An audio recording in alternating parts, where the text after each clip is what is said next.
We are about to embark upon a series of strange and exciting, dangerous adventures.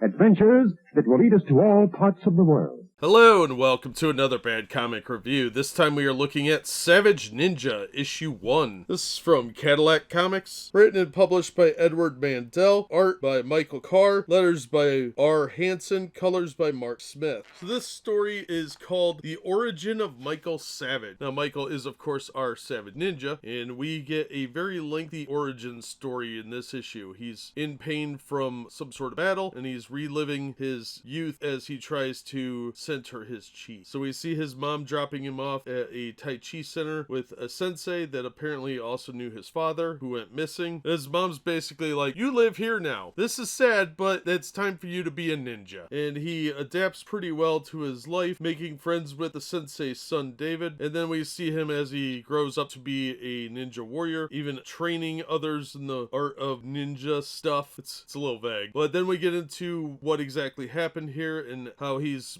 pretty badly injured, but still has to go out on a mission with David to try and find who is leading some evil ninjas. And they have a big fight, which is pretty awesome actually. And it turns out somebody else may be behind things. And we're left with a bit of a cliffhanger ending that unfortunately probably never be resolved, because I think there was only one issue of this series. I have to say that the art is pretty rough, but the story has some potential. I think given a little more time and refinement, both the art and the story would have improved. But this just has the feel of most indie books of the time. There were a lot of ninja books out on the market because ninjas were a big deal in the mid 80s, and you had a lot of films come out like American Ninja, Gymkata, etc. that were very oriented on martial arts. And of course there were TV shows like The Master that were feeling that. So there was this resurgence of ninjas in media, and of course all the Chuck Norris movies, that sort of thing. So there was a lot of attention to ninjas, and unfortunately this one apparently just never really caught on. There's no price tag on this, so I can't tell how much it cost, but this was in color, which is pretty rare for an indie book of this era. And I'm guessing from the order form in the back, it probably cost about $1.50, because that's what it would have cost to order the next issue, and unfortunately that would never seem to manifest. If I ever find a copy, I would absolutely pick it up. The writing in this is a bit amateurish, so I would say it's probably aimed at like middle to high school kids, but it definitely needed an editor, because a lot of the stuff early on could have been cut out in favor of more ninja action. The first half of the book is almost entirely Michael's youth, and that really could have been shortened down. But I think there was potential here. There were definitely some ideas for good ninja stories, but it just really needed a little bit more life experience, so to speak, and a little bit more room to grow. Unfortunately, that didn't happen. The art style later in the book is fine because people are in costumes, but when you see the regular humans, they have kind of disproportionate heads, and it's a little unsettling at times. But overall, I didn't hate it. I picked it up for $1. I think it's more than worth that. I didn't really have a problem with it. It was a fun read. It made me nostalgic for some old school ninja movies. So if you come across it in a discount bin, I would say pick it up and give it to a younger person that wants to read comics. Maybe they'll like it. And if you really like ninjas, there's probably something here for you. Is it going to be a classic or the greatest thing you've ever read? No. But it's not the worst thing I've ever read either. And even with the amateurish nature of it, it's still better than a lot of stuff coming out of Marvel. There was a lot more thought put into this than there is in a lot of the stuff from the big two these days. And no political nonsense. It's just a straightforward adventure story with lots of ninja action at the end of the book. So for $1, I didn't have a problem picking it up. Back in the day, this probably would have been pretty exorbitantly priced at $1.50 or more, and I probably would have been pretty upset with it. But pulling it out of a dollar bin these days, it's okay, and I didn't really take issue with it. Like I said, it's an indie book, so you have to look at it with indie book standards, and for its time, the coloring is actually pretty well done. There's a good grasp on shading and perspective, so the artist probably would have refined their technique over time and become a better artist on the book, and it would have made it more stylized. That's gonna do it for this one. Thank you so much for listening and supporting the channel. If you enjoyed the video, please hit the like button and don't forget to subscribe so you don't miss future reviews. If you'd like to help the channel out in other ways, links are in the description to various support methods, and as always, we hope to see you on the next one.